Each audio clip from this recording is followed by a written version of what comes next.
aceptado gustosamente la invitación a participar de esta actividad, donde hablaremos sobre el uso de la contratransferencia. Vamos a presentar brevemente a Carlos Nemirovsky y lo vamos a hacer muy apretado porque, bueno, es muy extensa su trayectoria profesional y académica. Fue presidente de la Asociación Psicoanalítica de Buenos Aires, APDEVA, es miembro del Board Latinoamericano Winnicott, es cofundador de la Asociación de Psicoanálisis y Psicoterapia Relacional Buenos Aires, es autor de numerosos trabajos editados en revistas especializadas como lo son Psicoanálisis de la APDEVA, Aperturas Psicoanalíticas, solo por mencionar algunas. Es autor del libro Winnicott y Kohut, Nuevas Perspectivas en Psicoanálisis, Psicoterapia y Psiquiatría, editado por Grama en Buenos Aires, Argentina, que yo creo que ya tiene varias ediciones. Ujú, ujú. Eh, Les quiero contar que, como es habitual para nosotros, esta propuesta de esta actividad en conversatorio con Carlos hoy es una actividad que se ha llevado a cabo y se ha pensado en colaboración con varios grupos de AUDEP que aceptaron gustosamente esta invitación que hacíamos desde la Comisión Científica. En esta oportunidad han participado dos grupos muy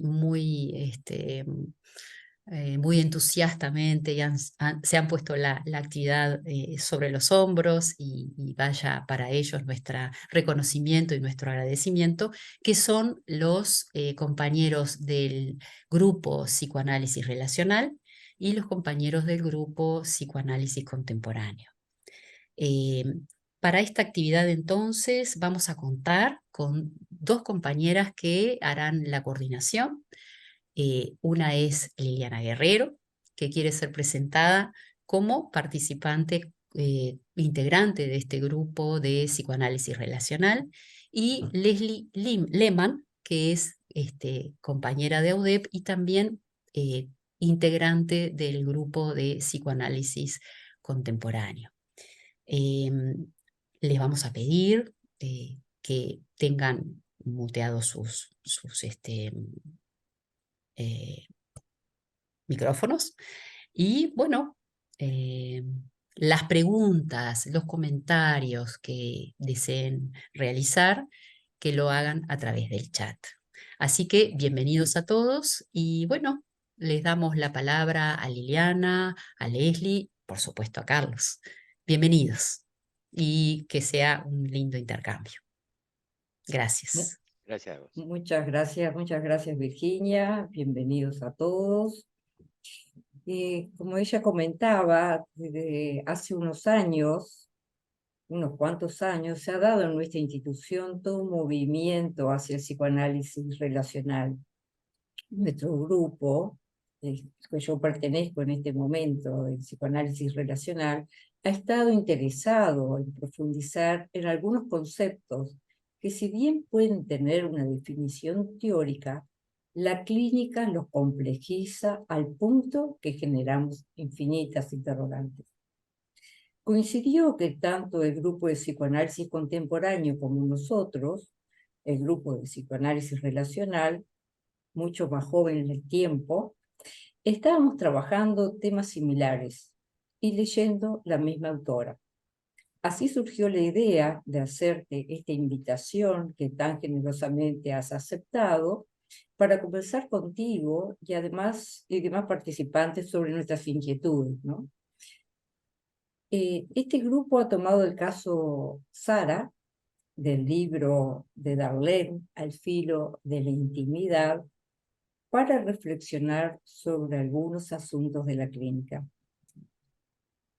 Nos detuvimos especialmente en la secuencia que Darlene relata detalladamente, momento a momento, sobre lo que está pasando por su mente, así como sobre el impulso, diríamos casi irrefrenable, de regalarle a Sara unas tijeras muy queridas para ella. Sin embargo, logra frenar el impulso, haciéndose muchas preguntas para las cuales no tiene respuesta. Entonces, decide hablarle a su paciente de todo lo que le estaba ocurriendo en ese fragmento de sesión. Si bien no sabe lo que le está pasando, sin duda entiende que ambas están implicadas en una interacción muy profunda. Parecería que confía en ese camino que ha decidido tomar y le llevará a ambas a encontrar una respuesta. Nos gustaría entonces conversar con ustedes sobre algunos aspectos desplegados en el interjuego relacional del encuentro terapéutico: transferencia, contratransferencia, enactment y autodevelamiento. ¿Podríamos pensar que estos conceptos están íntimamente relacionados entre sí? Un autodevelamiento puede ser un enactment. Un enactment puede ser una puesta en acto inconsciente de la contratransferencia. Compartimos con ustedes las inquietudes que nos sobreviene cuando pensamos acerca de la responsabilidad ética que asumimos como terapeutas. En este caso, tanto cuando Darlene tiene el impulso de darle a Sara sus tijeras, como cuando decide no dárselas. ¿Cuánto está en juego el cuidado por su paciente? También extendemos esa misma preocupación a aquellos momentos de una sesión que nos coloca en situaciones de intensa emoción, donde seguramente está en juego la empatía, las identificaciones, las historias personales. Nos preguntamos, ¿cuáles son los cuidados que podemos tener para quien espera alivio para su sufrimiento? Por último, nos gustaría saber su opinión, del grupo, acerca de las distintas concepciones del enactment. Entre aquellos que entienden que todo el proceso psicoterapéutico como un continuo enactment y quienes ubican este modo de interacción como algo puntual que surge en determinados momentos del proceso. Quizás donde fallan otros recursos comunicacionales, nos hacemos esa pregunta. Esto sería como Bien. nuestras preguntas y disparadores para la conversación. Gracias. Celi. De parte, gracias.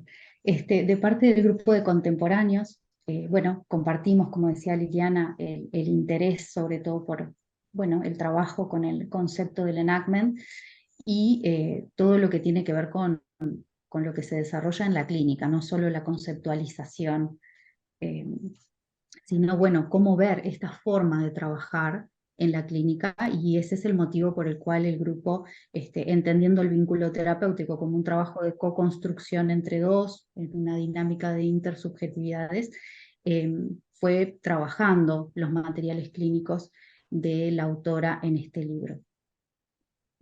Obviamente, ¿no? Por eso lo elegimos, porque de alguna manera vemos cómo ella se implica en el trabajo terapéutico con sus pacientes. Y de esto, bueno, resaltamos su posibilidad de tomar esos sutiles movimientos contratransferenciales y ponerlos en juego para el crecimiento del vínculo, dejando en claro la importancia del buen uso de la intimidad del terapeuta. Nos queda como siempre esto al filo, ¿no? Como dice la autora, de qué más pensaba la terapeuta, con qué aspectos de sí tiene que ver su reacción, por qué interviene, cómo lo hace.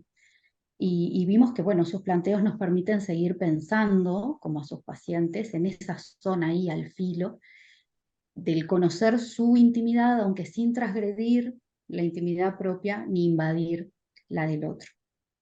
Refiriéndonos ya más específicamente a los casos que se van a trabajar hoy, nos hemos centrado en el grupo de contemporáneos fundamentalmente en el caso de Marilyn, dado nuestro interés por el concepto del enactment, considerando que la consecución de hechos iniciados por la terapeuta con los bostezos, luego la introducción del ramo de flores en el consultorio y la exposición de la carta a la vista de la paciente, que bueno, que se conceptualizarían como un enactment y esperamos poder compartir un poco las ideas de todos en relación a esto. El otro aspecto que nos interesa señalar es que en el capítulo 7, referido al uso de la contratransferencia, la autora nos plantea que es activo optar por callar en una sesión, para no agredir, para no repetir, y lo muestra cuando ella no explica por qué no responde a las preguntas de la paciente ante estas situaciones. Se observa la repetición de patrones relacionales en la dupla y cómo el cambio se produce cuando la paciente logra expresar su necesidad de amor y sentirse amada, mientras es sostenida en el trabajo por la terapeuta. Esperamos poder reflexionar en torno al concepto de enactment y la autodevelación también, como lo planteaban Liliana, eh, expresando las inquietudes del otro grupo. Y bueno, esperamos poder intercambiar con respecto a estos aspectos.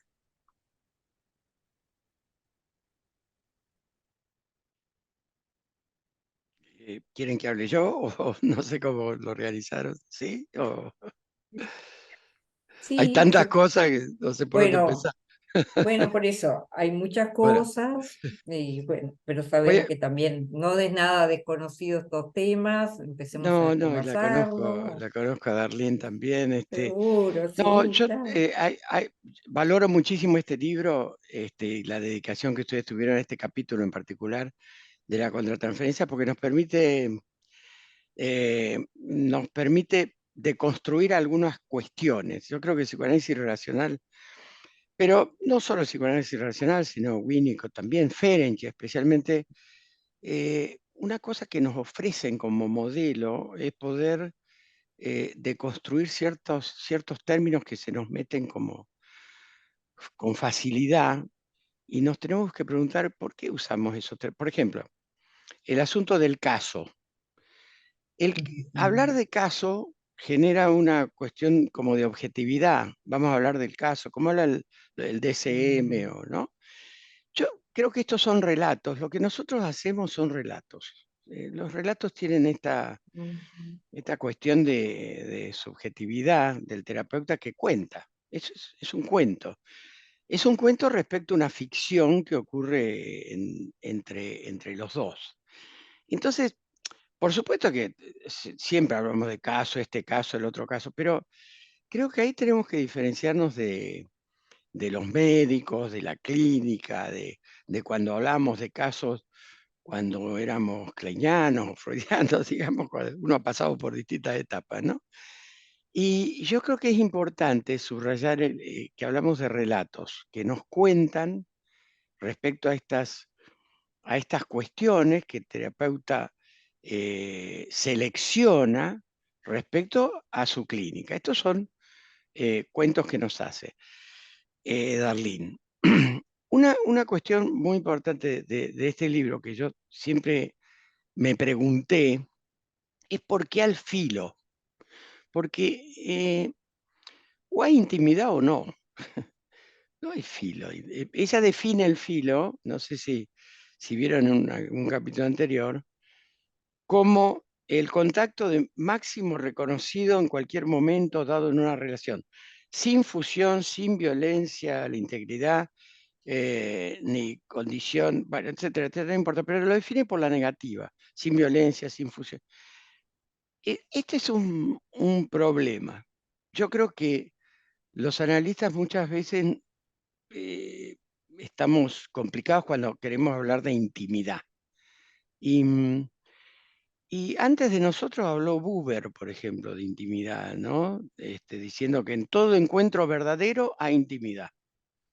Todo encuentro verdadero eh, entre las personas, entre amigos, entre paciente y analista, etcétera, hay intimidad. Entonces, ahí una de las cuestiones que cuestionaría es el asunto del filo. ¿Por qué un aspecto de la intimidad y no una relación de intimidad donde, como decían las colegas, la analista está implicada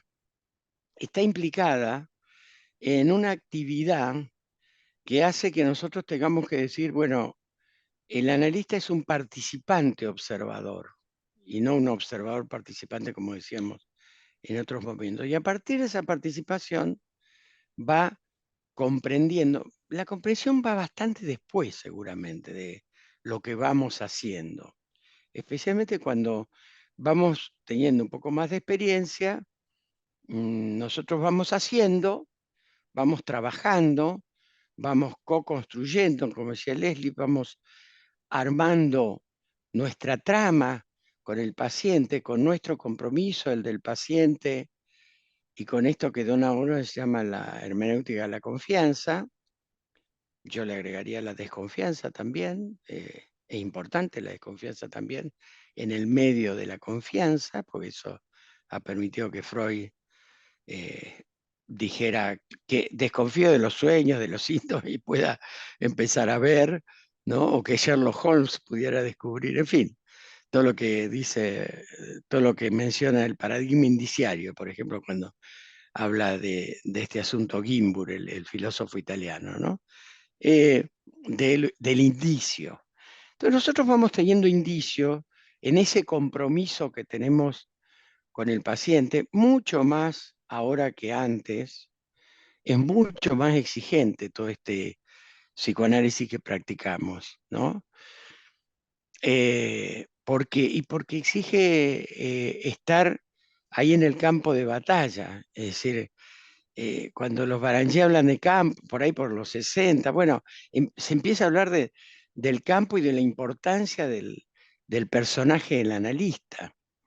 Antes habíamos generado un psicoanálisis más defensivo del analista. El analista estaba observando, participaba, interpretaba. Hoy hacemos mucho más cosas, por eso están hablando de Enactment, de Self-Disclosure y una serie de cuestiones que aún es muy interesante ver qué pasó con la pandemia y qué pasa en la pantalla, ¿no? Estas cuestiones las trabajamos hoy. Bueno, plantearon muchas cosas. Enactment, para tomar alguna. Para mí, y hay una discusión sobre esto porque el psicoanálisis racional nace en los 80, en realidad nace con Ferenczi. Freud tiene algunas cuestiones también interesantes que apunta al psicoanálisis racional, no era el momento. Él dice en un momento, el futuro lo dirá, refiriéndose a estas cuestiones, cuando dice, por ejemplo, que las pulsiones de autoconservación son las causas de la psicosis y no el deseo sexual, o sea, nada menos. 1917. Dice, bueno, eso el futuro lo dirá. Entonces, el psicoanálisis racional es el único psicoanálisis que no tiene un líder, que se distingue, entre otras cosas, se distingue por eso, porque no es cojutiano, winnicottiano, toma de miles de autores que han aportado en estas últimas 4 décadas especialmente, pero antes también, Ferben, y por supuesto Fennikel, Fenech, etcétera, ¿no? Entonces, toma una serie de conceptos que siempre estuvieron muy discutidos y con la muerte de Freud se discute mucho más, no solo por la muerte de Freud, sino por el cambio en la subjetividad que se empieza a crear en ese momento de la posguerra, por el rol de la mujer es fundamental, el cambio de rol de la mujer, especialmente en Europa.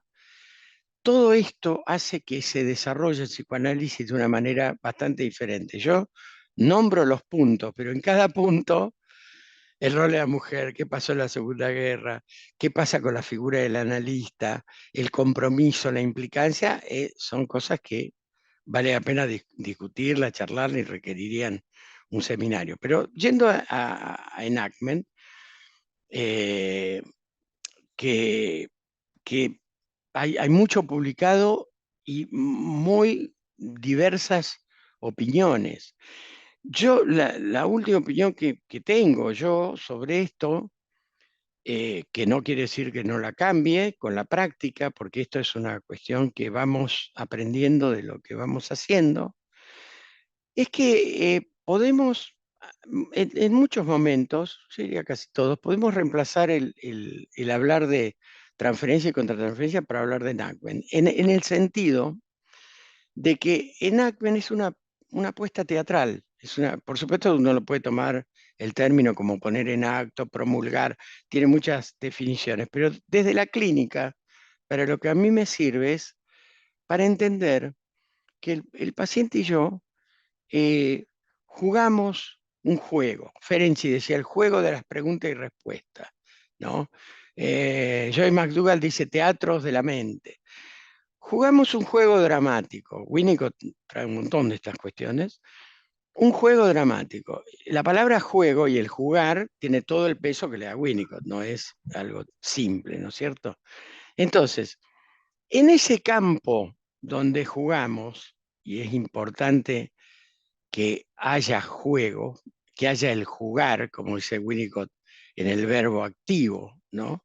No en el sustantivo, el jugar y la realidad, como le llama su libro, hace que en ese campo representemos roles que nos otorgamos, que nos otorgamos. A mí me gusta hablar, por ejemplo, más de cotransferencia o de transferencia recíproca del analista, porque en realidad no estamos contra nadie, ¿no? No es contra. Pues, la idea de contra es como la idea de caso. La idea de contra nos genera un pensamiento que es, primero empieza el paciente y después nosotros contra, nosotros seguimos. Y no es así. Yo muchas veces empiezo la sesión. No, ¿no? Para decirlo en un ejemplo práctico, ¿no? Muchas veces. El otro día empecé la sesión con un adolescente que venía de rendir una materia que era muy importante y cuyos padres son esquizoides ambos. Y cuando el paciente abre la cámara, yo le veo la cara y le digo, bueno, aprobamos, ¿no? Empecé yo la sesión, si querés, empezó él con su cara, empezó él. No importa quién empieza. Pero la cuestión es que son transferencias cruzadas. Yo hago mi transferencia sobre el paciente y él transfiere. Y esas transferencias van cambiando, no son únicas. A veces se cristaliza una transferencia y una cotransferencia, digamos, y se juega un juego de roles como que tiende a fijarse, y uno ahí habla de un enactment que hay que develar, digamos, en términos como usaba Freud para la interpretación, que hay que ver, a ver, contar de qué se trata. Eso sería como el ejemplo de un enactment más duro, más limitado, pero uno puede hablar de puesta en escena de todo el análisis, entendiendo que, que los dos actuamos personajes. No, no hay que tenerle miedo a la palabra actuar, porque hubo 40 años de crítica. Somos personajes, de alguna manera somos avatares, si uno quiere llevarlo al lenguaje actual. Y para el paciente a veces, según los estados del self, Donald Stern, los estados del self, según los estados del self, el paciente nos ve como, como padre, como madre, como hermano. Entonces vamos jugando esos estados y vamos tratando de comprender qué sucede en ese baile, en esa reunión de ambos, donde ambos damos vuelta. El asunto del uso, bueno, yo anoté algunos términos y yo me largo a hablar de esto porque han hablado de muchas cosas. El asunto del uso, cuando ella dice el uso de la contratransferencia, también es una cosa a subrayar.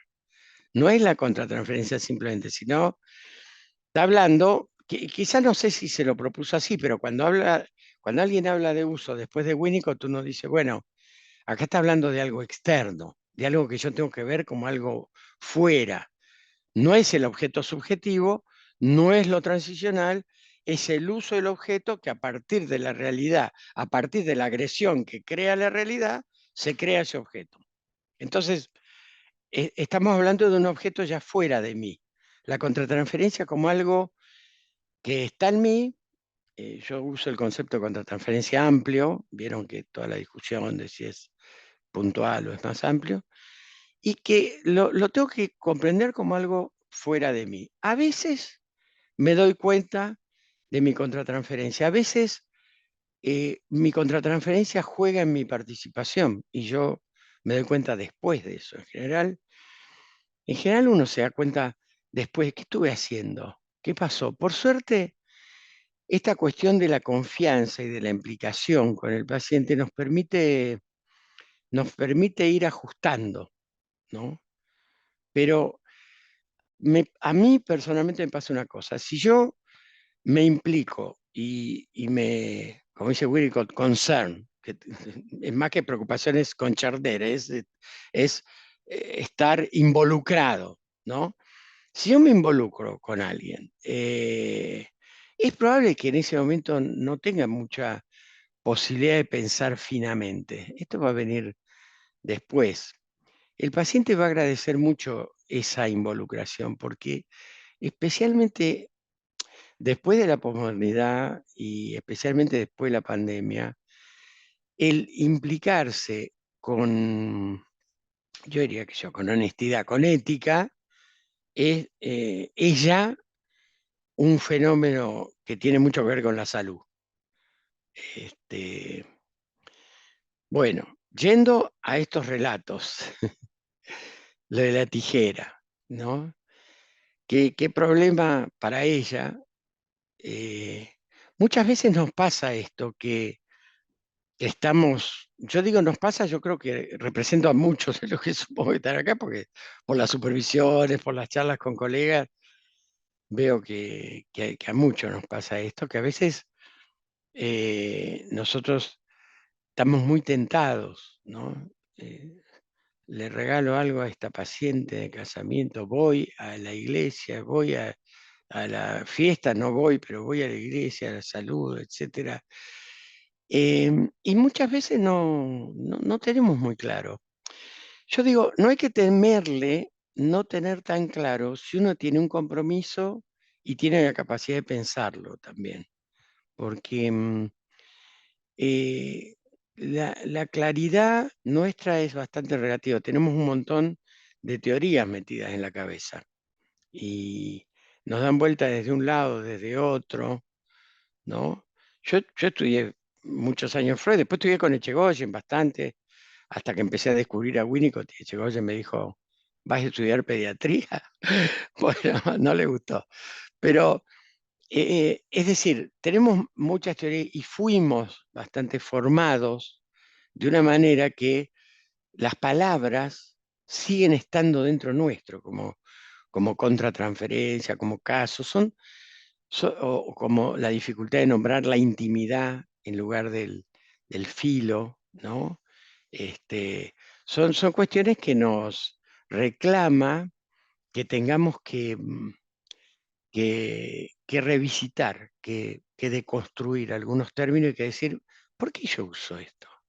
¿Por, o qué es inconsciente para mí? Cada tanto hay que preguntarse eso, ¿no? ¿Qué es inconsciente para mí? Etcétera. Entonces, acá esta mujer, si le hubiera, por supuesto es contrafáctico y ella dice que no puede contestar a si le hubiera dado el cuchillo. Si le hubiera dado el cuchillo con la mejor onda, digamos, con, con la mejor ganas de estar con la paciente y con honestidad, a lo mejor se equivocaba y la paciente decía, pero ¿qué me estás dando? ¿Qué sé yo? Y podían ver esa cuestión, como vio con Mari el asunto de la carta abierta que dejó, etcétera. O sea, si uno tiene honestidad suficiente y compromiso, puede ver muchas cosas. Yo creo que el peligro del psicoanálisis es que el analista esté distante, que quiera ser neutro, en el sentido de un ideal neutro, y que abstinente por supuesto que somos, pero y asimétricos también, porque hay una distancia entre el que consulta y el que... Pero si uno tiene un compromiso y se maneja con las mínimas reglas de ética en el sentido de no joder, de no hacer mal al paciente o tratar de, estas cosas se resuelven. porque nada de esto es tan grave, ¿no? ¿Se acuerdan de aquel artículo, la eficacia terapéutica de la interpretación inexacta, ¿no?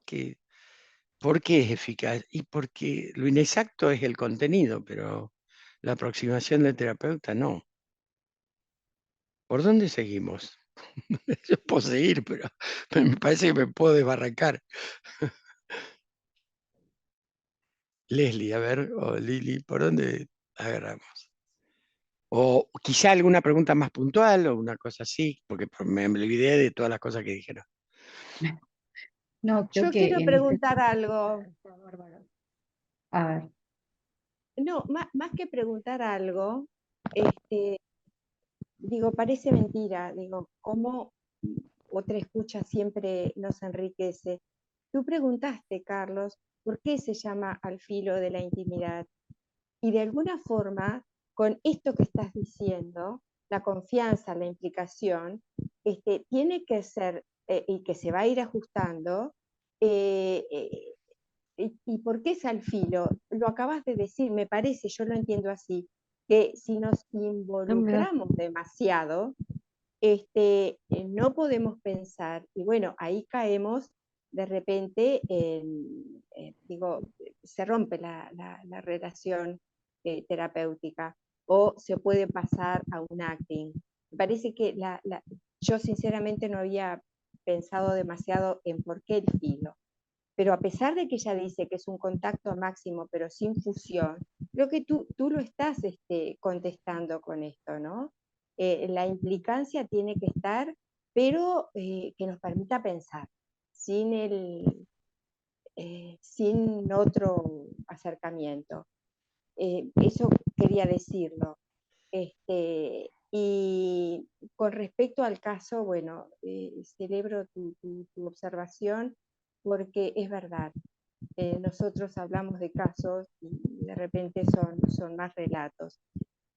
Lo que sí nos dimos cuenta en el grupo en su momento es cómo esta señora fue de alguna manera No puede detectar una cámara. precursora, digo, porque hace bastante que escribió esto. Y de alguna manera también creo que correspondía que hablara del filo de la intimidad y no fuera más allá. Es más, cuando habla del uso, no es el uso de la contratransferencia solamente, ella dice el uso constructivo de la contratransferencia, porque ella misma dice, ¿no? Para cuidar ¿cómo dice ella? Para cuidar,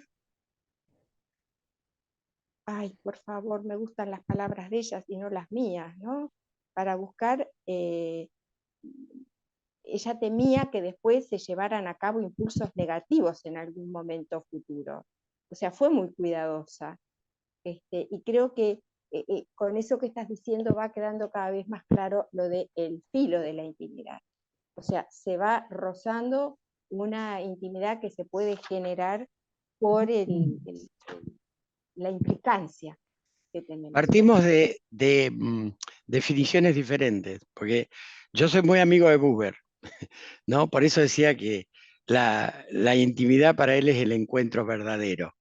Entonces, a eso me refiero. Por supuesto que uno en ese encuentro verdadero puede pensar, pero hay una cuestión interesante que es que el analista, cuanto más experiencia tiene quizá, por supuesto sigue sorprendiéndose, pero más piensa después de la sesión. Confía más en lo que va produciendo, lo que va haciendo. Esto es delicado de pensarlo así porque el pensamiento del analista puede interferir también la relación en aras de querer interpretar o en aras de querer.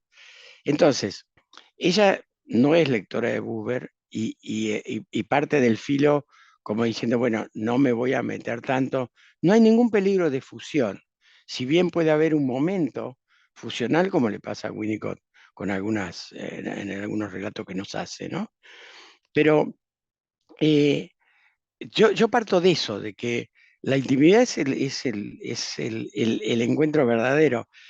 Y creo que Kovadlov, un filósofo contemporáneo, dice, de de la vibración que trasciende la intimidad, aparece lo no predecible, es decir, la sorpresa. Esto es muy interesante porque además usa vibración, ¿no? Yo, por ejemplo, no uso el término escucha. Los amigos lacanianos siempre se enojan con esto, pero yo lo que digo es que si uno no resuena, uno no escucha con el tímpano, uno resuena con el cuerpo, los oídos, pero si no resuena, la resonancia es bastante, digamos, cercano al concepto de empatía, ¿no? Pero si uno no resuena, y muchas veces en el momento que hay un compromiso importante, una implicancia, uno no puede pensar en ese momento y tiene que pensar un poco detrás de eso, después de eso. Esto es algo difícil de reconocer para algunos analistas, pero cuando estamos jugando el juego, uno no está jugando al juego del ajedrez, está jugando con un niño en el piso. Y eso hace que los pensamientos vayan, vengan, a veces están, a veces. Entonces, por eso decía, bueno, replanteemos algunas palabras, por lo menos a mí me sirve replantearme, yo también decía escucha, no digo más escucha, porque yo digo, pero me estoy limitando a los oídos.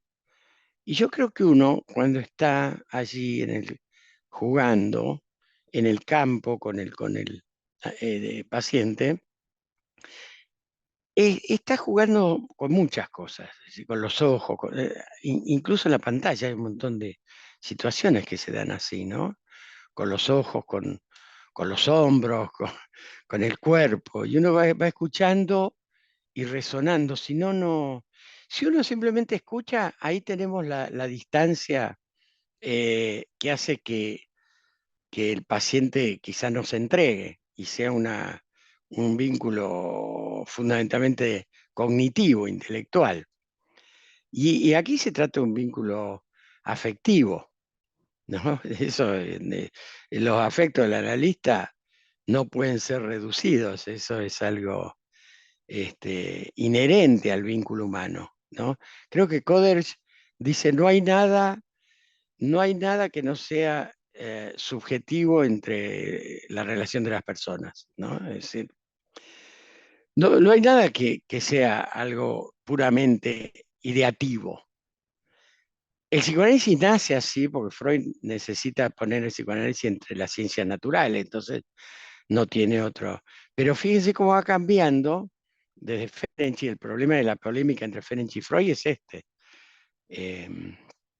Y después Ferber, y después, bueno, y después la guerra, después todos los cambios en la subjetividad, y las subjetividades que estamos creando hoy día requieren del analista un compromiso afectivo importante.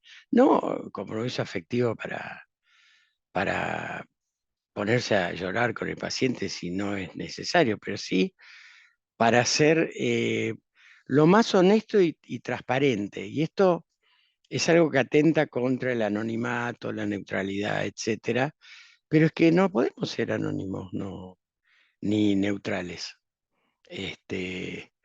Yo creo que hay un artículo de Rennick un poco extremo en ese sentido, donde plantea la neutralidad como un ideal imposible, pero nosotros, obviamente, yo diría, estas cosas hay que cambiarlas hoy por sentido común. Si tenemos sentido común, es decir, no vamos a ir más allá de donde no podemos, o no vamos a manifestar más de lo que nosotros podemos hacerlo por el sentido común, para no perjudicar, para no... Por ejemplo, el self-disclosure, la autodevelación, yo la uso poco y la he usado en algunos casos específicos, pero no pensemos que no autodevelamos más o menos siempre. ¿M? Siempre hay alguna cosa de el tono en que lo decimos, cómo lo decimos, cómo nos acercamos a una situación, cómo seleccionamos algo que dice el paciente. Bueno, es el encuentro de dos subjetividades, ¿no? no podemos ser una pantalla en blanco, ¿no? Freud, encontré hace poco una carta que Freud le escribe a Ferenczi en el 28 y dice, me parece que los muchachos tomaron demasiado estrictas las reglas que yo he dado y las he dado por la negativa. Y eso me parece un problema. A ver, Freud le escribe a Ferenczi, por supuesto, con un interés 28 de que Ferenczi no se fuera, su hijo preferido en algún momento, su hijo ambivalente preferido, ¿no? Pero le escribe esto, eso está escrito. O sea, ahora, este tipo de cuestiones, de discutir, por ejemplo, si es filo, si es intimidad, de dónde partimos, sacarlo de la teoría es importante e ir a la práctica. ¿Qué se da entre ellas, por ejemplo? La intimidad que se da entre la analista y la paciente, en un caso, en otro, en varios de ellas, son importantísimas. Los momentos de intimidad donde ella dice, le digo, no le digo. En el artículo de Mitchell, por ejemplo, sobre este artículo del 96, que él dice las cuestiones personales del analista, cómo interfieren en la sesión, un artículo de 4 páginas, creo que debe estar en BBC, supongo que sí. Bueno, esto, él se debate permanentemente y hace 2 relatos de pacientes y dice, en uno autodevele y en otro no. Y discute con él mismo por qué sí, por qué no. Este artículo lo vimos en un seminario y seguimos discutiendo. Y seguimos discutiendo, ¿no? ¿Por qué? Porque estamos también creando un psicoanálisis acorde a la cultura. El psicoanálisis es un producto de la cultura. Entonces, no estamos en 1900, estamos en esta transición y en esta incertidumbre que hace que el contacto afectivo y el compromiso sean sumamente importantes hoy. Quizá en otro momento era más importante el contenido de la interpretación. O como dice Winnicott, Freud tenía pacientes que habían tenido una niñez exitosa, con cuidados. Entonces la base empírica es distinta. Lo mismo que la base empírica de Darlene no es la misma que la nuestra, ¿no? Nosotros estamos trabajando una vez por semana, tenemos algún paciente 3 veces por semana o 2. No, la base empírica de Estados Unidos, es decir, el material con el que trabajamos en Europa es bastante diferente a Latinoamérica. Esta es otra cuestión que hace que los psicoanálisis tengan distinto tipo de confección, digamos, teórica, ¿no? Y de práctica. En la pandemia esto fue muy claro, con los franceses que no querían trabajar, durante 3 meses no trabajaron, y después hicimos una discusión entre las instituciones argentinas y la SPP de París sobre este asunto, que ellos no aceptaban lo que es la realidad remota, ¿no?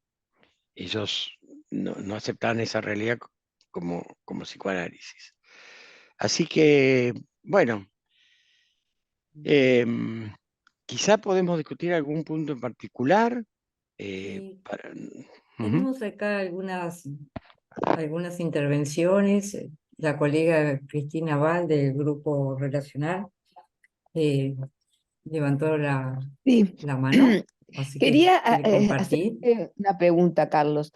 Em, Así como las palabras estas contra transferencia o caso, o muchísimas, el propio Winnicott, él dice alguna vez que termina usando las mismas palabras que no les da el mismo significado porque es más cómodo seguir usando la misma Sí, palabra. claro, pero genera confusión. Dice, no voy a hablar más de narcisismo.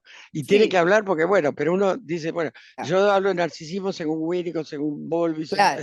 Sí, Entonces, yo pensaba con la palabra intimidad, porque yo no sé si digo, pregunto, no me doy cuenta, si no es una palabra que también tiene una polisemia, porque hay absolutamente. hoy, y sobre todo hoy, es decir, yo entiendo y comparto completamente lo que vos decís con relación a a qué es lo que ocurre en una sesión donde ambos están implicados y se produce este efecto de una relación que tiene una profundidad diferente de repente a la que podría tener con alguien que hay mucho más distancia, ¿no?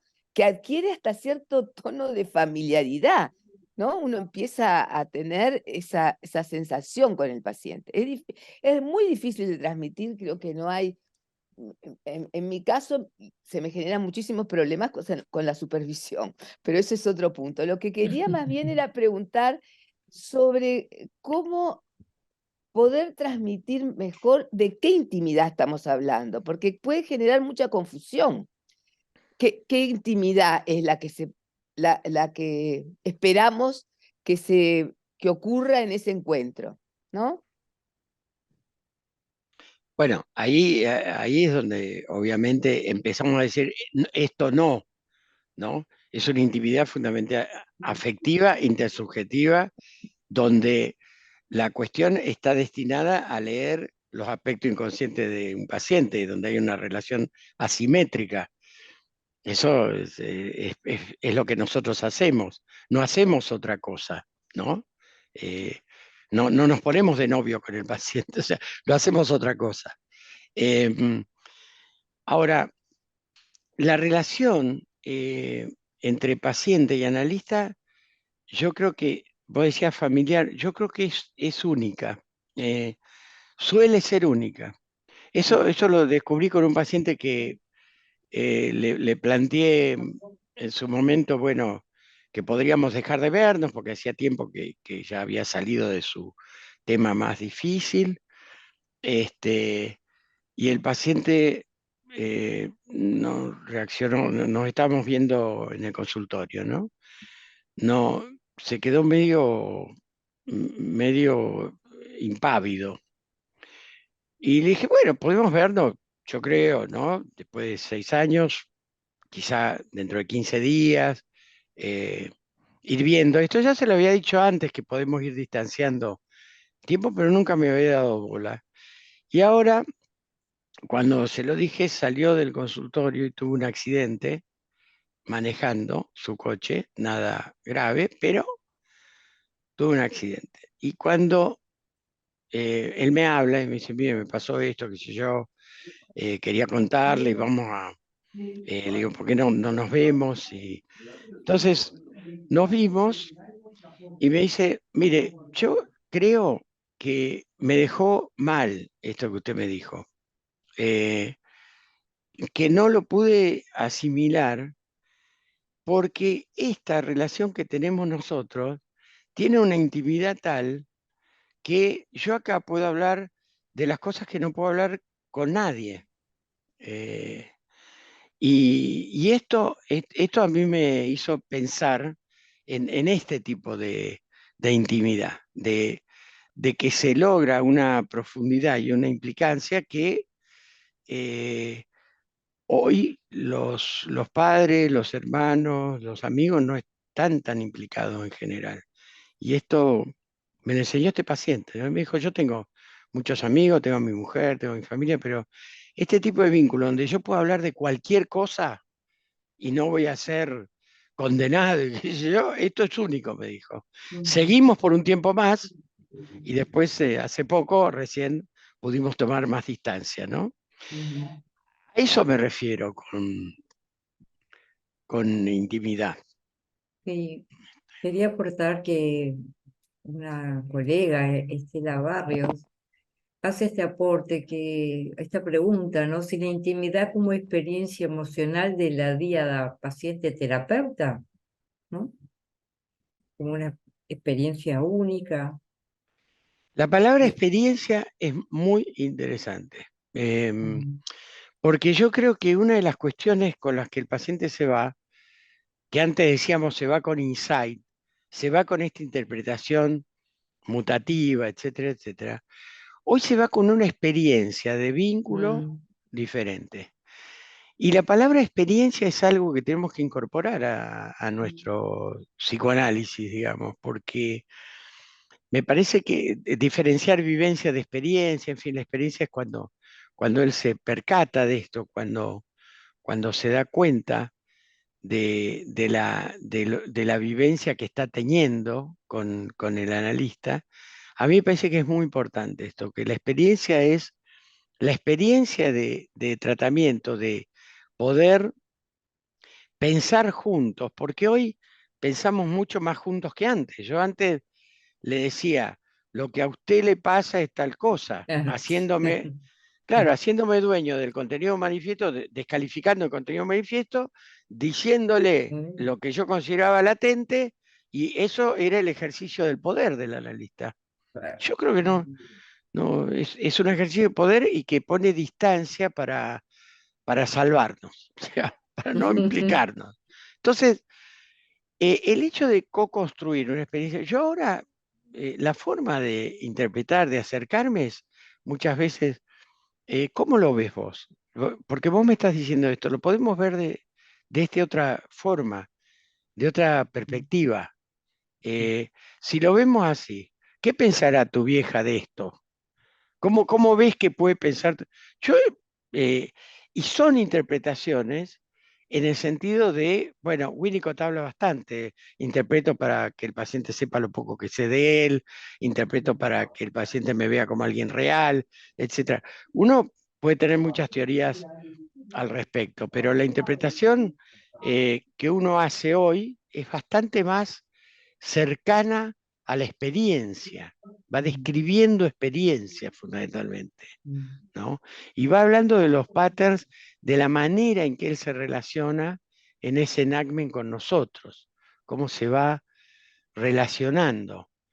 Y no pensaste por qué yo el otro día le digo a una paciente, me parece que estoy haciendo de tu papá en este momento, ¿cómo lo ves? Sí, te iba a decir que eso me dice. Y entonces los dos vemos una situación que se juega ahí, que alguien la ve, la puede ver ella o la puedo ver yo, y que permite entender que esta chica estaba queriendo relacionarse con un padre cuando tiene posibilidades de autogestión. Le digo, pero vos me necesitas a mí o yo operé con la idea que tengo de vos como si fueras una chiquita y ya no lo sos, ¿no?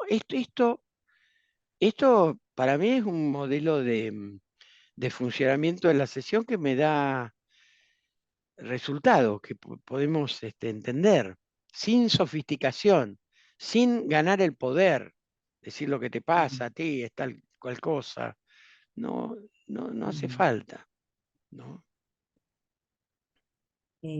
María Elisa, a ver si... No, creo que intentó ir, Carlos, intentaste ir a un caso, a uno de los casos que sugerimos, y pensando en el episodio de la tijera, del cuchillo.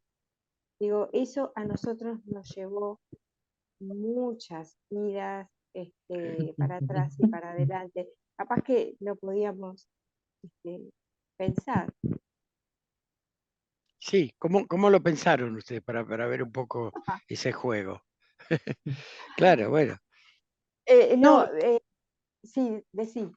no, yo dije que si ella le hubiera dado, porque uno muchas veces se equivoca, como yo me equivoqué con este paciente, que tuvo este accidente, que por suerte no pasó nada, pero muchas veces uno se equivoca en este juego, como es parte de la relación, pero puede volver en la medida que hay un vínculo de confianza. Si ella se hubiera equivocado y le hubiera dado esto, quizá la paciente hubiera reaccionado. Ella lo dice, Sí, ella dice, quizá hubiera pasado esto, pero claro, como es contrafáctico, no puedo, no, obvio. no, claro, pero el tema es el marco general. Si hay confianza y hay ganas de tratarse, eh, como le pasa a esta paciente que le rompe el jarrón a Winnicott, después de pasar por muchos terapeutas, que después fue, ¿eh? Sí, sí. Después fue analista didáctica de la británica, ¿no? Si hay confianza, ¿qué dice la paciente esta de Winnicott? Dice, bueno, encontré a alguien que no se asusta por lo que me pasa, que está conmigo tratando de ver qué es lo que me sucede, que se juega conmigo. Bueno, Winnicott ahí hace un montón de cosas muy interesantes con respecto al encuadre, que sesiones de 2 horas o de 3 horas, sostenerle la cabeza en el holding. Hay una serie de cosas que hace Winnicott ahí que uno puede discutir, pero hay que estar ahí. Hay que estar ahí y ver cómo él decidió. La decisión es bastante rápida para alguien que tiene experiencia, lo cual no quiere decir no equivocada. Pero uno tiene que decidir, hay muchas cosas. Uno, uno decide permanentemente si habla, si no habla, etc. Yo no me quiero transformar en un obsesivo, de decir, tengo que hacer esto, tengo que hacer lo otro. En la práctica trato de no ser así. Y si me equivoco, después el paciente me lo hará notar o yo también. Yo digo que si esta le hubiera dado las tijeras, la paciente quizá hubiera reaccionado, pero en un ámbito de confianza, de intimidad. Entonces, eh, la terapeuta le podía haber dicho, tenés razón, como le dice a alguien que dijo, sos la segunda mejor, a Sara creo, sos la segunda peor paciente, y ella dice, sos la segunda peor analista que tuve. Ese juego, ¿eh? Ese juego se da cuando hay confianza, con un amigo, con un, si no, eso no se da. Y ahí lo que vale es la confianza. Y otra cuestión que tiene mucho valor hoy, es lo espontáneo, que por supuesto cuando uno dice espontáneo, a muchos se le paran los pelos, pero la espontaneidad es, puede ser agradecida en una relación donde predomina el acartonamiento, por ejemplo, en algunas relaciones que son así. La espontaneidad que no puede tener un paciente mío que está 8 horas trabajando en su empresa porque es el gerente general, y ahí no puede ser muy espontáneo. Y los chistes que hace, me dice, son muy pensados y son para este y para el otro, pero el tipo mantiene una formalidad. La espontaneidad que gana en un encuentro, y eso tiene un valor enorme, ¿no? El jugar, el humor, como decíamos antes de empezar, el poder, el poder reírse de algún error, etcétera. A mí me parece que son cuestiones que el psicoanálisis mucho no ha tratado, ¿no? El tema de la experiencia a mí me parece importantísimo, por ejemplo. Se habla de insight, todo lo que quiera, pero la experiencia de estar en una pareja, por ejemplo, y de estar en otra pareja, ¿no? Bueno, son experiencias que enseñan, que no se borran, con las cuales uno aprende, y son experiencias, no es tanto insight, ¿no? Son experiencias a partir de las cuales uno puede hacer insight, pero lo que vale ahí es esto que pasamos juntos, este duelo que pasamos juntos, ¿no? Para mí el psicoanálisis racional es mucho más exigente incluso, ¿no? Uno no puede trabajar tantas horas, si uno está así, pero también es aliviante en el sentido de que uno puede estar más libre, puede estar con más libertad de poder decir algunas cosas, como yo le dije a este adolescente, aprobamos, ¿no? Ese tipo de cosas que tiene que ver con lo que Quiligmo llama, eso lo pienso después, esto Quiligmo lo llama intervención afirmativa. Bueno, eso lo pienso después, yo lo hice porque me pareció importantísimo que el paciente viniera a sesión y me dijera esto, que a sus padres, y les dice, bueno, cumpliste con tu deber, ya se lo dijeron otras veces, rendiste bien, así tiene que ser, sos un tipo inteligente. No esperábamos otra cosa, es lo que No te esperábamos otra correspondía. cosa, claro. Claro. Claro. Cuando yo le dije Eh, eso, a los dos yo creo que se nos llenaron los ojos de lágrimas. No vi muy bien, pero me parece que sí. Y esta ajá, experiencia, esto es muy valioso para él. No ocurrió en su desarrollo. Porque esto claro. es lo faltante. Cuando Winnicott dice el medio falla y hay experiencias que no ocurren. Entonces, eh, este, bueno, hay una segunda oportunidad, ¿no? Sí. Y uno no lo piensa, no es que Cuando él entró yo pensé, le voy a decir que bien. Yo no lo pensé. Yo le vi la cara y dije, aprobamos, ya está. Ujú, Sí, no. ujú. Ahí no lo pensé, Bueno, lo pienso después, ¿no? ujú. Tenemos un aporte de Rosa Sidner y una levantada de mano de una integrante del grupo, Rosario. Entonces, Rosario Villalba, Sí, yo quería y decirle a Carlos después, que, bueno, estoy como muy en sintonía con todo lo que está diciendo y el grupo de contemporáneos hace mucho que estamos tratando todo esto que le está hablando, como los cambios sustanciales que tuvo el psicoanálisis o la psicoterapia psicoanalítica a partir de la práctica, ¿no? Porque años de trabajo nos han llevado a ser más plásticos, a ser más espontáneos, a sentir más profundamente las cosas y poder demostrarlo y sentir que eso es bueno para el paciente, el compromiso afectivo que tú hablabas, ¿no? Todo eso me parece que ha sumado a que el efecto sea terapéutico, realmente, sin que lo hagamos premeditadamente. Me parece muy interesante todo esto que estás diciendo, que después pensamos muchas veces. Dije esto o le dije qué bueno lo del examen, pero lo pienso después porque lo hice. Ah, bárbaro, qué bueno, ¿no? O de repente me muestran la foto de una nietita y digo, ¡ay, qué divina! ¿Qué sé yo? Es una cosa que antes era impensable. Porque confías Entonces, en vos misma, porque uno confía en que no se va a pasar de ahí. claro, No, es no, eso. no tengamos tanto miedo.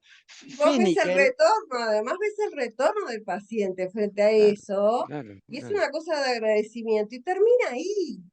No es que eso va a llevarme a ser amiga de esa paciente, es No, en simplemente que absoluto. me aproximo para mostrarle mi afecto. Ujú.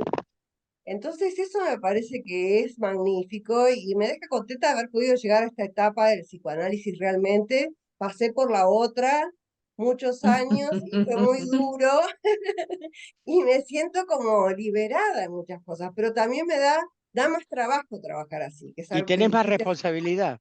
y hay Justamente más te hace ser responsabilidad más responsable. y la gente pretende, como tú bien dijiste, si viene un gerente de una compañía que está todo el día duro, pretende venir a la terapia y poder aflojar y Y decir, sí, Rosario me va a escuchar y no me va a juzgar, me va a tratar de entender lo que me pasa y me va a acompañar en esto que me está pasando. Entonces, eso que parece dicho en palabras tan sencillas es complejísimo. sí, ¿Mm? claro. Pero uno llega después de años a eso. Me parece que por eso es a veces las palabras nos engañan, porque si uno habla de psicoanálisis relacional, a veces parece, ah, qué fácil esto, ¿no? Pero resulta que los grupos que tenemos nosotros tienen grupos de psicoanálisis ortodoxo, de que pasamos por todos los autores sabidos y por haber, y después de años de estar, entramos a ver qué pasaba con el psicoanálisis relacional, y ahí como que nos avivamos un poco, estábamos haciendo ya eso, sin No, es que saberlo. claro, es que mucha gente, a mí me dijeron, ¿qué es psicoanálisis racional? Lo que vos haces en tu clínica, Claro, probablemente. claro, Probablemente lo que vos haces. lo que estás Eh, haciendo. de lo cual a veces contás y a veces no contás. Exacto. Entonces, claro, en las supervisiones tratamos de crear un clima también que posibilite que uno diga la verdad que no sé qué decir o no sé para dónde No, agarrar con no este paciente, sé, no que sé. posibilite y que haya una discusión, a mí me encantan las supervisiones grupales, porque hacemos supervisiones de 8 personas, y que haya distintas perspectivas para ver las cosas, como surgió acá, Mm, de la intimidad, que haya distintas perspectivas, y uno tiene distintas bibliografías también en su cabeza, claro, y ¿no? cada uno Ujú, piensa distinto de qué es la intimidad, porque te puede llevar a cualquier ujú, Sí, lado la sí, palabra sí, intimidad. Entonces, sí, ujú. los por grupos, supuesto. estos de AUDEP, para mí son muy útiles porque somos gente que está trabajando hace mucho, casi todas, porque si no, bueno, no participarías ni de la institución, y hace que cada una traiga su experiencia, cada uno de los que va, y ahí entonces vamos viendo qué hacemos entre todos y Ujú. construyendo cosas, ideas. Es muy enriquecedor. Y este encuentro contigo también es muy enriquecedor. Te agradezco mucho realmente. No, yo también porque el clima es muy bueno. Si no, uno habla más formal, ¿no? Claro. Sí. Pero También fue muy interesante, disculpa, también fue muy interesante para nosotros, para los grupos, ¿no? irnos develando que, bueno, que ya no trabajábamos como antes, que la formación que tuvimos, ¿no? Y los análisis que nosotros tuvimos a nivel personal y como nos iniciamos en el trabajo, lejos estaba de lo que estábamos haciendo, y que lo que estábamos haciendo estaba dentro de la ley, digamos, ¿no? De lo que era Bueno, muchas veces psicoanálisis relacional, porque el ahí nos analista confesamos que estaba muy en falta.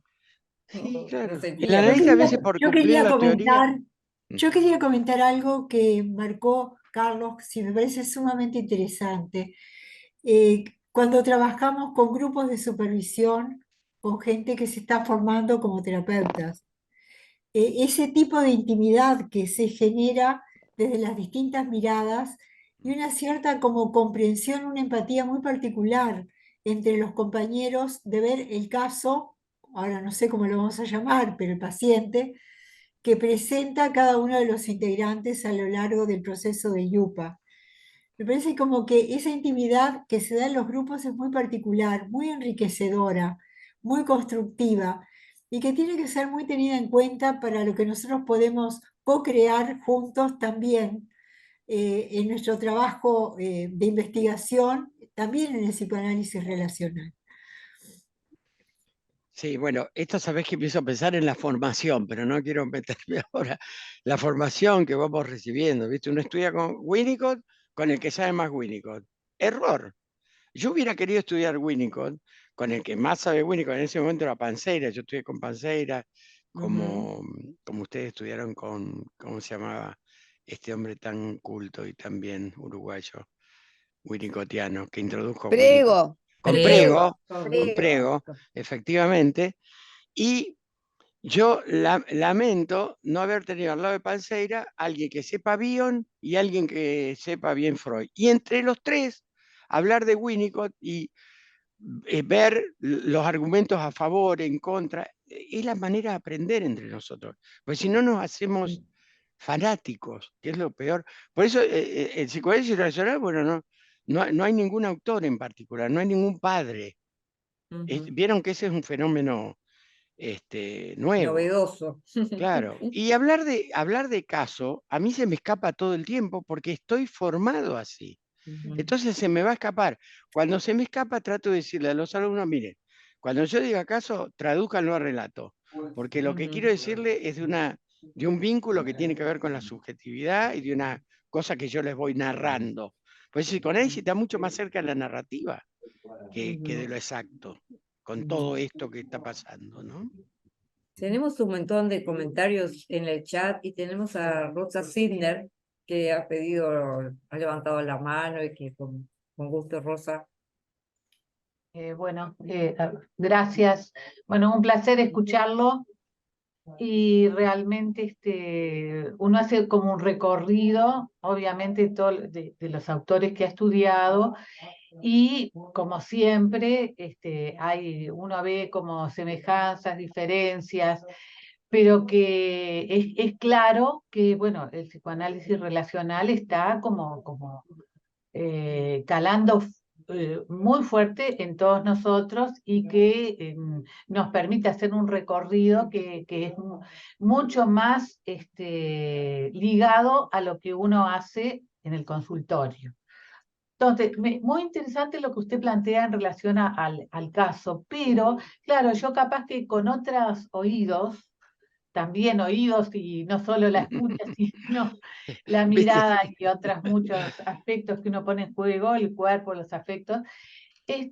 Yo veo, yo lo del caso clínico no lo retiraría, pero más ligado a la investigación, a la investigación, no necesariamente empírica, sistemática, sino la investigación en que se toman se hacen como puentes entre la clínica y la investigación, justamente, ¿no? Como aspectos a poder, porque yo creo que lo más cercano a lo que nosotros podemos trabajar en psicoanálisis tiene que ver con el estudio de casos, que después uno lo puede manejar tanto en la investigación como en la clínica, y no como algo opuesto, sino como complementario. Entonces yo no abandonaría para nada, o sea, quizás dejaría más para la clínica lo que usted plantea y no abandonaría el concepto de caso para la investigación. Eso es una cuestión. Y lo otro que había escrito en el chat en su momento es cuando usted hablaba de intimidad, y acá hicimos todo un recorrido muy interesante entre los compañeros, que cuando usted hablaba, me resonaban como dos conceptos que quizás se puedan articular. Uno es el de mentalización, que trabaja Fonag y bueno, otros autores, que para mí resuena mucho con lo que usted lo que ha explicado en relación a intimidad. Y el otro, el concepto de empatía, de poder ponerse en el lugar del otro, ¿no?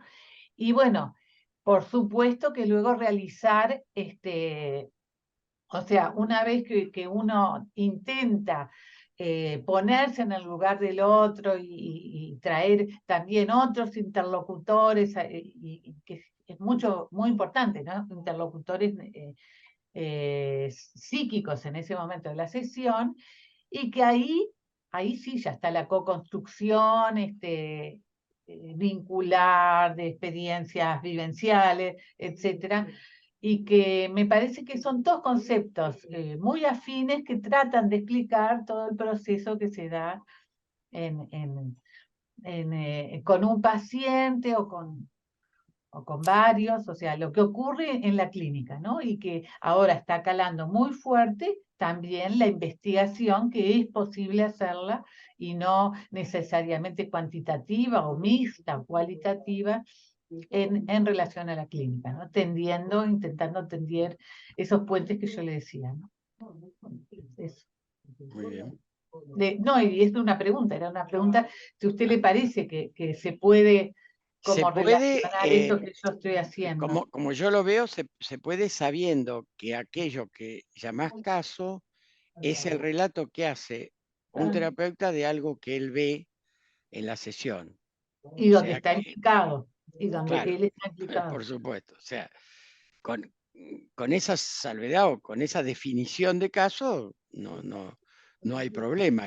Investigar es lo que hacemos todos después de una sesión o durante, o después de un tiempo, donde vemos qué está pasando, pero en la formalización de la investigación, si se tiene en cuenta que esto es un relato, una narrativa que tiene que ver con una ficción, por eso Claro. yo creo que el psicoanálisis se acerca mucho más a la narrativa, a la literatura, al arte. Incluso hace mucho que yo no uso la palabra técnica, por ejemplo. Técnica tiene que ver con la metalurgia, no sé, tiene que ver con formas de hacer igual una cosa, cómo se fabrica un tornillo. Acá estamos muy lejos de eso. Estamos frónesis, lo que diría Aristóteles, sabiduría práctica, no sé, en algo que tiene que ver con la pragmática, con lo práctico, con la experiencia, ¿no? Son cuestiones que también el trayecto que va haciendo el psicoanálisis va haciendo plantear esto. Así como la discusión en los años 30 era trauma sí, real o trauma fantasiado por. Esa discusión que llevó a la separación entre Ferenczi y Freud es una discusión que todavía sigue vigente y que se ramifica, ¿no?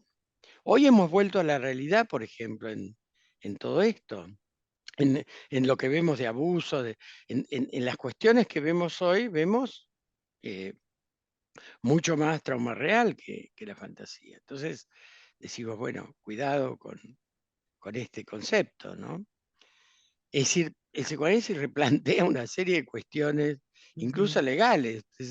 Hubo juicios en Alemania por si era por la fantasía o la realidad, o si el hombre que mató a su padre tenía un complejo de Edipo y estaba enfermo. Es decir, cómo, ¿no? Ilegalmente, estoy viendo una mamá de una chica que fue abusada, y bueno, todo esto nos hace repensar con qué conceptos trabajamos, ¿no? Sí, ese es un punto que me parece muy importante, que es el de la realidad que se nos mete en el consultorio, ¿no? digamos, es una cosa que nosotros no optamos por esto. Ujú. Como todo lo que va haciendo el psicoanálisis relacional son cosas que se van sucediendo. Entonces, el asunto es cómo manejamos eso, ¿verdad? Los cuadros de violencia familiar existieron siempre, lo que pasa es que no aparecían de la misma manera, me parece a mí, no sé si tú pensás lo mismo, a nivel de una psicoterapia psicoanalítica. No lo planteaban igual, no lo traían de la misma manera, con los detalles que nos hablan hoy. Cambió como la forma de comunicación, me parece, de parte nuestra y de los pacientes. Sí, Entonces eso sí, hace que bueno. vivamos más cerca de la realidad. La violencia, por ejemplo, no se planteaba en la medida que la mujer no hablaba. Exacto. Entonces, yo creo Como que el tenía cambio, prohibido hablar, claro, el cambio radical, que es una de las fuentes de nutrición del psicoanálisis relacional, son algunos movimientos feministas, pero más allá de los movimientos feministas, si uno ve el cambio del rol de la mujer, de pasar de ama de casa y compañera a líder, profesional, etcétera, etcétera, y ver los de pelota que tienen las chicas hoy de 30 a 40 años, porque son las pacientes más difíciles que tengo, porque están entre cuidar al padre, cuidar a los hijos, cuidar al marido, ganar plata, recibirse, hacer el posgrado, y no abarcan todo eso, todo lo que la sociedad le exige. Si vemos todos esos cambios, bueno, vamos a ver por qué hoy estamos hablando mucho más de violencia, de lo intrafamiliar, por supuesto, por supuesto. La sociedad no es igual, es dinámica, no. absolutamente. Y nos trae otras problemáticas, ¿no? Antes no se permitía hablar de esto, tampoco se permitía hablar de la niñez. Si uno piensa, ¿cuántos años tiene la pediatría dentro de la medicina? 150, 180. Antes los niños no existían. ¿Cuánto tiene el análisis de niños? Hasta que a algunos se les ocurre, Ferenczi, el analista de Klein, y luego Klein, y antes de Klein también hubo otros, que empezaron a... ¿Cuántos años tiene esto? 100 años, es poco, ¿no? Que existen los niños, y que existen los psicóticos para los analistas, y que existen las familias y los grupos. Entonces, todo esto hace que nuestro pensamiento empiece a cambiar y que nos replanteemos algunas palabras, algunos términos, ¿no? O que resolvamos el impas de alguna otra manera. El otro día un paciente me dice, ¿me meto, no me meto? Porque le está pasando esto, y si yo me meto me va a contestar. Tuvo 2 sesiones así, obsesivo. Si le decía, si no le decía, porque si le decía, entonces yo dije, mira, yo te cuento algo que a mí me pasó, quizá te sirva. Ahí lo pensé como una forma de resolver el impas, porque estábamos en un impas. No había forma. No se me ocurría ninguna interpretación de nada. Entonces dije, una vez, yo siendo un joven médico de 23 años, iba en una ruta y encontré una señora que estaba parada en la banquina de la ruta con la puerta abierta, y yo pensé, está mal, esta mujer estaba con la puerta abierta, las piernas para afuera, y me acerco con mi valijita, era médico, quería lucirme. Entonces le digo, señora, ¿la puedo ayudar? ¿Y a vos quién mierda te llamó? Yo estoy acá, andate, seguí tu ruta. Y yo, bueno, ahí aprendí que uno, antes de meterse, tiene que evaluar bien con quién. Bueno, esto le contaba a este muchacho, nos reímos, ¿no? Y salió de esa cosa obsesiva y dijo, bueno, no, a esta no le puedo decir nada, mejor no me meto y chau. Fue interesante. Eso es un self-disclosure que yo uso poco, creo que he anotado, porque los anoto para saber qué es lo que hago. 4 veces he usado este tipo de relatos que esto es verdadero, pero podía haber sido no verdadero, como dice, parece que Coderch dice que incluso uno puede usar una, ¿no? Liliana dice que sí, así que debe ser así. Sí, Uno sí. puede usar, Se puede usar algo que no sea que no verdadero sea de verdadero, victoria. pero que tenga veracidad. Esto es otra cuestión. ¿Estamos en la verdad o en la veracidad? Todo es la cuestión de la posverdad. Bueno, ¿cuánto tiempo tenemos para charlar de todas estas cosas, no? ¿Qué más? ¿Qué más Hay dice algunas, el chat? hay Que no lo algunas veo yo, pero lo puedo ver. preguntas acá en el chat.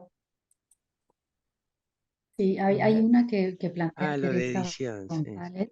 Bueno, sí, no sé, capaz que querías referirte a eso, Carlos. Yo me había quedado un poco pensando en la pregunta que tiene que ver con la intuición, en el Ajá. vínculo transferencial, si es parte de lo espontáneo, y yo me lo cuestionaba en relación a lo que hablábamos en el grupo de contemporáneos, de lo que ha sido, bueno, poner las flores, en el caso de Marilyn, dejar la carta a la vista, si eso es del orden de lo espontáneo, si eso es del orden más como del enactment, y bueno, como El por ahí. enactment vos lo usás como un acto puntual. Yo no lo uso de esa manera, pero entiendo lo que vos decís porque mucha gente lo usa de esta manera, como un acto Sí. puntual. Yo lo uso como una relación, que es la puesta en escena en general, teatro, ¿no? Pero yo creo que ahí fueron lapsus del analista. Es decir, dejar una carta abierta, el analista tiene que plantearse, che, ¿qué me pasó? ¿No? Que eso fue un lapsus, yo lo tomaría de esa forma, ¿no? Algo le quiso mostrar que no lo pudo hacer de otra manera. Es un error. Yo lo tomaría para mí como un error. Si yo se lo quiero mostrar así, bueno, espera, si yo le quiero mostrar algo, a ver cuál es la mejor forma. Quizá esta no sea el modo, pero bueno, nos equivocamos, nos desesperamos a veces, ¿no? Por incluirnos, y hablamos de más. Cuando un paciente quiere a lo mejor estar en silencio y el silencio no es resistencial, vieron las cosas que esto, bueno, Winnicott es uno de los pilares del psicoanálisis relacional. Sobre él hay muchos que se han montado y construido, han ido más allá, ¿no es cierto? Pero cuando Winnicott dice, bueno, la comunicación silenciosa y el respeto del paciente que quiere estar consigo mismo acompañado por la madre analista, y bueno, eso es importante, que ahí tiene que ver con la intuición nuestra, que es muy difícil de definir, pero es una cualidad humana, que algunos tienen más y otros menos. Cuando yo decía el paradigma indiciario, ahí habla bastante este filósofo italiano sobre la intuición, lo que es el indicio. Hay algún indicio que nos hace pensar, ¿no? Tal cosa. Claro, pero yo hice la pregunta de la intuición, porque es algo que siento que atraviesa el conocimiento.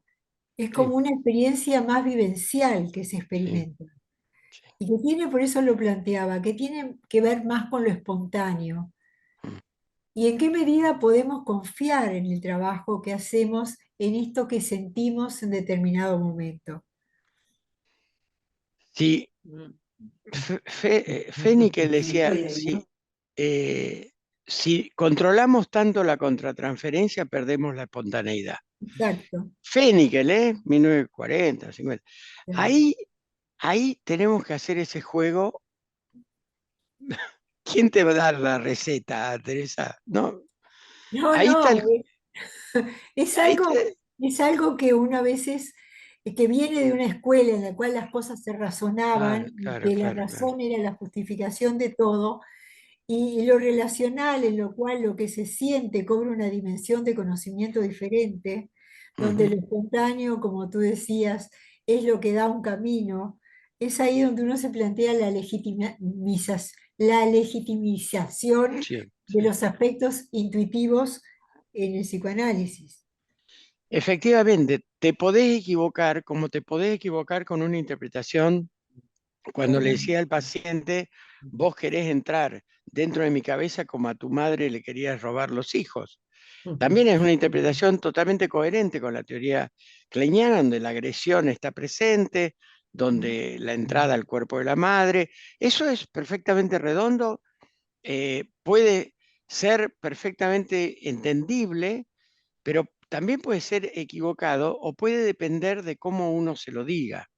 Kohut ha planteado esto en Cómo cura el análisis, ¿no? En un capítulo que llama, no es un capítulo, la analista sudamericana, argentina, uruguaya probablemente, que interpretaba esta cosa, y Kohut dice, lo que pasa es que se lo decía de una manera muy agradable y muy acogedora.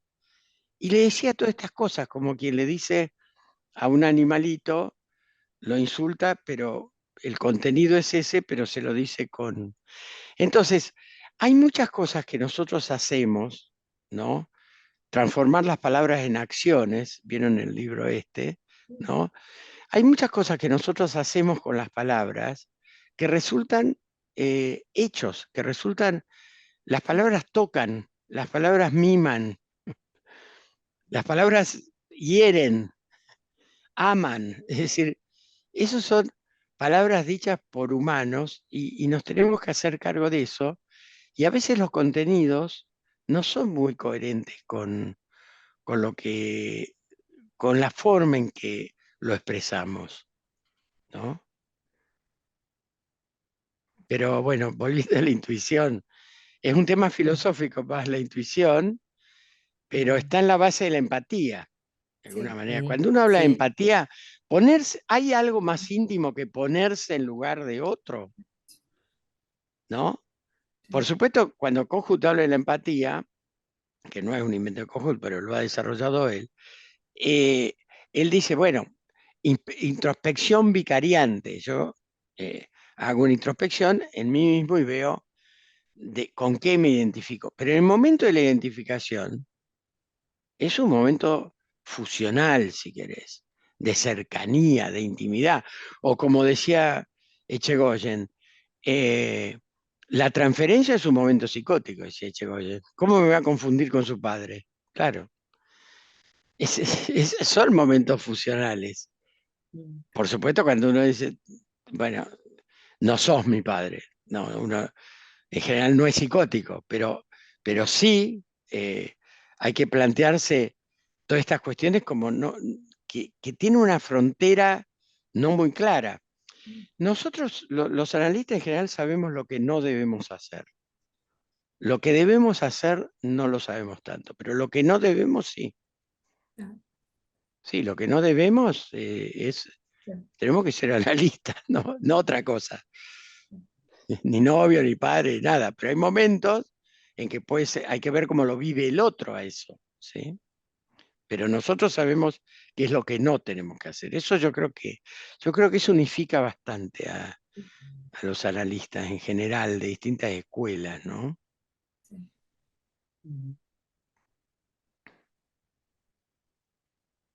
Yo creo que estamos en ese silencio de la cercanía y la reflexión de este intercambio, ¿no? De que, bueno, de que en los grupos, como la gente que participa de este conversatorio, eh, venía pensando, venía considerando y nos daría como para quedarnos mate mediante quizás, ¿no?